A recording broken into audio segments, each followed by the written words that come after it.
What's up, tribe? How you guys doing? This is gonna be your review of Insecure season 3. No, excuse me, season 4, episode 4. Yep, season 4, episode 4. And congratulations, Issa Rae and the whole Insecure team for being renewed for a season 5. I heard rumors that this was gonna be the last season. Thank God those rumors were not true. All right, so we start this episode off. Honey, Issa is finalizing. I was gonna say Doja Cat. Lord, she is finalizing Schoolboy Q to be at the working on the flyer and everything. And she sent the notes off to Cece to get her final notes, approval, whatever, for the flyer so she could send it to the printer. Next thing you know, it's somebody knocking on her door like they are the police. I said, what in the hell is going on? Come to find out, it's all her damn tenants. What? The water is off. Now, Issa's response was, oh, that was today. So what I wasn't sure was, oh, that was today, like the bill was supposed to get paid and I didn't pay it, or that was today, like they told me they were cutting the water off because they had to do some work in the neighborhood and I forgot to tell y'all. Either way, Issa screwed it up. The neighbors are sitting there looking at her like she crazy, and of course one of them complaining about not being able to get the Airbnb, and she was like, you know you're not supposed to be renting out your Airbnb. We don't. Okay. And anyway, so that was a moment. Okay, Issa, so they go to we're seeing residuals of the old Issa, but that wasn't an Issa messing up. That was an Issa being so caught up in this block party and so preoccupied that she really just forgot. So then we see Miss Molly, honey. Molly is working hard, honey. She is on the couch typing. She got 4 rollers in her hair. You know when you're just trying to get that last little bend to it. And oh boy is at the door, and she's like, oh my gosh, he's here already. Definitely preoccupied with her work. He comes in and she's like, I'm so sorry. She said, I missed you. It's been so long since we've seen each other, but you are here now. You have my undivided attention. And they get ready to go to the bedroom and get into the do. And come to find out, well, no, really isn't, I'm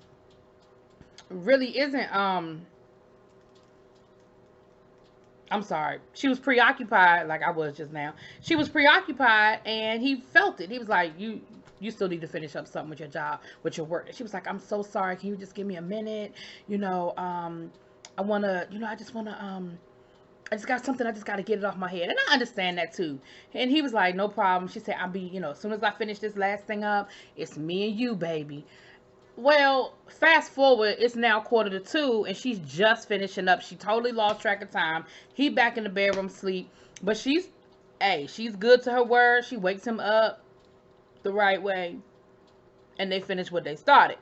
Then we see Molly at work, and again, she's working late. She's blowing him off. She's sending him a text, canceling their dinner plans. And her coworkers are like, girl, you good? Because, my husband did and my boyfriend did. And she was like, oh, no, he understands. He gets it. And I'm just like, yeah, we all get it to a certain extent. Like, you can't just keep blowing people off and they're going to keep getting it, So then we see Issa and Molly and honey. They are both trying to get into the same parking spot. Issa's trying to back in, Molly is pulling in, and neither one of them, it goes to show that they're miscommunication, because they both think that the other one is going to let them have the parking space. Neither one of them lets the other one have the parking space, and Issa actually ends up giving in, letting Molly have the parking space, even though I feel like it was Issa's space first. And Issa goes around the block. Well, where they are, they're over at Tiffany's house, and she's had the baby, so they're kind of doing the good, if you've ever had a good girlfriend that had a baby, y'all know how y'all go around there to help her out in the beginning, wash clothes, help her, because it's a lot, especially for a first-time mother. So that's where all the ladies are there, and Molly and Issa, from the beginning, you still feel it, like they just are not on the same page. It's like they're miscommunicating, and they're continuing to not really talk about what the issue is, and so the rift is getting bigger and bigger. Issa made a comment about letting Molly have the parking space, and of course Molly was just like, girl, please, that was my parking space, and So then they have this really awkward exchange where you realize that they haven't been keeping up with their self-care Sundays. Molly's like, "I leave my yoga mat at your house." Issa's like, "I'm so sorry, we've missed the last couple of Sundays." But both of them are like, "But you still want to do it, right? Yeah, you want to do it, right? Yeah, you want to do it, right? Yeah, yeah, yeah, yeah, yeah."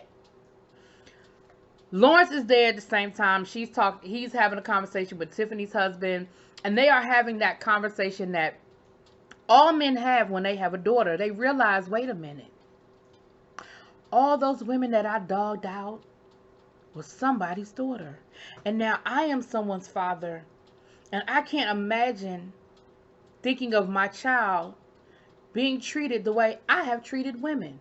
And they're having that whole moment of awakening to that idea of, that's how I did this. That's how I treated somebody's child. So, of course, they're having that conversation. And Lawrence, you see Lawrence in that moment really remembering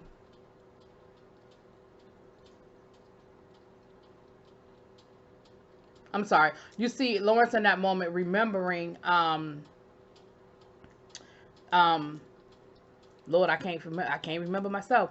In that moment, you see Lawrence thinking about him wanting to have a child. Like, in that moment, you realize that he wants to have a child. Now, what I had forgotten, Issa had gotten a phone call from the printer saying, "Listen, I need that final copy for the flyers for the show," and she hadn't heard back from Cece. And so she, called her, texted her, like, "Girl, let me know if you got the notes. I'm still waiting to kind of get your final word on the flyer." Now, I'm not sure if she ever heard back from her or not, but she had to go forward because there was a deadline due, and she had to move forward with, with the flyer, the information for the flyer, whatever. So while she's at Tiffany's house, so the ladies are all talking, and once again, Kelly is there being Kelly, child. Kelly is there being Kelly. Tiffany is complaining, talking about how hard labor was and how, they lied to you about saying it's a wonderful experience, and like, no, it wasn't. And she talked about how she almost died. And the thing is, I feel like they were trying to really have a serious moment about women, and especially, how women are looked over a lot, and how doctors don't always pay attention to women when they're saying, telling them what's going on with their body. We know they even use the example of Serena Williams, how she almost died in childbirth because she was telling them something was wrong, and they were like, "Oh no, it's just labor. You don't know you don't know what you're talking about." I feel like they were trying to have a serious moment there to kind of bring that awareness up, but it didn't really work because Tiffany, her character is so, like, even in a moment of trying to give us some serious stuff, it didn't, I don't know, it didn't really land for me. It was kind of awkwardly placed, I should say. So then, excuse me, I'm sorry, y'all. So then, Issa, she's constantly getting these phone calls that say, do not answer this number. Now, I have had to do that a time or two myself, where I have had to put somebody's phone number in my phone, and I have had to attach, "Do not pick up this phone," just so I wouldn't answer it. I had a friend of mine, his ex-girlfriend, who turned out to be crazy as batshit. He put in his phone for her number, "If you answer this number, you are crazy." Like, just to remind you, if you ever start feeling nostalgic and you ever start thinking about all the good times, I want you to remember she's still crazy. And that thing was the funniest thing when I saw that, because he actually did call while we were all hanging out one night, and he just held up the phone like, nope, not doing it. So, and then it was this really awkward moment where Issa made a joke, and Molly took it seriously, and she sort of snapped back at Issa, and Issa was like, I was just joking, like, ha ha ha. And you just see that they're just so not connected. So Molly ends up going with Tiffany to go check on the baby. And then Molly made a smart comment about Issa not being there the week before when they were there, like, not knowing where the laundry goes and stuff like that. Like, well, we decided last week we were going to put it over there when you weren't here. Issa was like, oh, okay. And so Issa asked, so while they leave, Issa asked Kelly, has Molly said anything to you? And Kelly was like what? She was like, I don't know, girl, never mind, child, never mind. So then Molly is with Tiffany, and she asks Tiffany the same thing, and Tiffany's like, no, what are you talking about? And Tiffany says, listen, y'all just need to talk. Like, I just feel like y'all just got a lot of miscommunication, child. Y'all need to talk.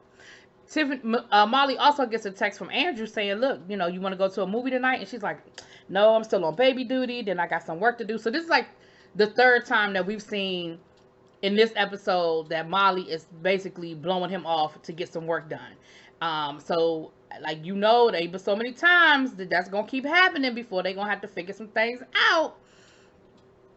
And that's when Issa sees Lawrence. So Lawrence kind of motions to her like, can I talk to you? So they go outside into the courtyard to talk. And at that moment, Molly sees them in the courtyard talking. And so Molly throws a little smart comment at Tiffany about, you know, Issa making bad decisions. Talking about some, she always talking about me not wanting to be happy. But look at her. She keep going backwards. And, you know, Tiffany was like, listen, they got unfinished business. Like, it is not that serious. They'll work it out, you know. And Molly is just like, whatever. And so while they're out there talking, they gotta have their little Issa Lawrence thing first, so they kind of going back and forth, talking about who the baby looks like and stuff like that. And then, just as Lawrence is getting ready to, because she's like, yeah, you know, Cece been kind of blowing me off lately. I'm not really sure what's going on with that.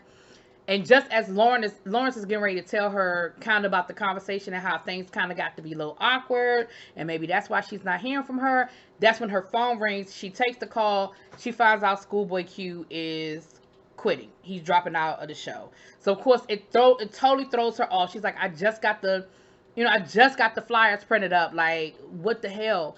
And so Issa just like, look, Lawrence, I really got to go handle this. So he kind of didn't get a chance to really tell her what the deal was. But I feel like this. Now, Cece, I feel some kind of way about this. You made a commitment to Issa. You've been working with Issa all this time. You knew what the deal was. Like, nobody lied to anybody. Everybody was really upfront.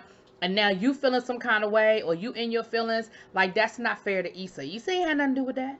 Issa told you what was up. Issa, you knew what the deal was. Hell, you know what I mean? And you continue to date Lawrence, and she probably swallowed whatever she had to swallow to deal with it. And now you kind of ghosting her at a crucial point. Like, the block party is a month away. Like, they're at a crucial point in the block party process. So Cece, I feel like that's kind of messed up on your part that you're kind of doing that to Issa. But anyway, so she, you know, of course she takes off, and so then at that moment, that's when Molly comes back in. Issa's like, look, I really gotta go. Like, I gotta go take care of something. And then Lawrence leaves. So of course Molly makes the assumption that Issa and Lawrence are gone off to go do something together, go hook up, and they just kind of, you know, threw that lie out there to try to, you know, make it seem like they weren't going to go spend some time together. When in all actuality, Issa really was leaving to go take care of some other business that ain't had nothing to do with Lawrence. We see Issa go call everybody honey. She was even going to send a Beyonce a DM, child. She's desperate. She's looking at local artists. She's scrolling Instagram. Like, she's really she spends all day long trying to call different people and try to get, you know, somebody to replace Schoolboy Q, and she is just unsuccessful. She finally finds somebody that she thinks could do it, and they are under the management of Live Nation. And of course, Andrew, Molly's boyfriend, he works for Live Nation. So Issa calls Issa calls Molly and is like, look, can you do me a favor? And again, and you know, Molly's like, girl, I'm glad you called. It's been a crazy week. And she was like, girl, I know. And she was like, you know, my, Schoolboy Q dropped out. And immediately Molly starts trying to find out all the things Issa did wrong. Like, when she said Schoolboy Q dropped out, she was like, well, what did you do? Well, I mean, didn't he have a contract? Well, did you breach the contract? I mean, did you do something that would allow him to get out of the contract? Because, I mean, if he breached the contract, then that's on him. Issa was like, look, listen. I don't have time for all that right now. Can you help me out? Like, I found this great artist. He's with Live Nation. Can you just talk to Andrew for me and see if you can maybe get me an in? And so Molly is just kind of like, I mean, I guess. And then, you know, Molly, they have that awkward moment where, you know, I guess Molly felt like in that moment, she didn't feel comfortable, I guess, share with Issa what she had going on. And, child, it's so bad. Issa reflection don't even want to mess with her no more. Issa tried to rap, and her reflection was like, listen, I got my own set of problems over here. I can't do this with you, child. I can't. And so later on that night, Molly goes to dinner with Andrew, and they have that awkward, they have that awkward dinner where, well, this was before the phone call, but anyway, they go out to dinner. It's date night. Andrew done made plans for after dinner because he was like, well, shit, I mean, I didn't know if you was gonna have time for me or not. Like, you've been blowing me off, so it's poker night. I was gonna hang out with the guys, and he even offered to cancel, but she was like, "No, that's cool. Go ahead." And in my mind, I'm like, "Yeah, cause he been rearranging stuff for you. You better go on and let him go to poker night. You better just pout and deal with it later." But of course, it was awkward after that. So the next day, after she talked to Issa, she goes over there to have the conversation with him, and they have a conversation about her and her priorities. And she was honest with him. She said, "Look, I've never had to deal with balancing my relationship with my work schedule because I always screw it up before we get to this point. Like, I always screw it up before I get to the work part of this situation."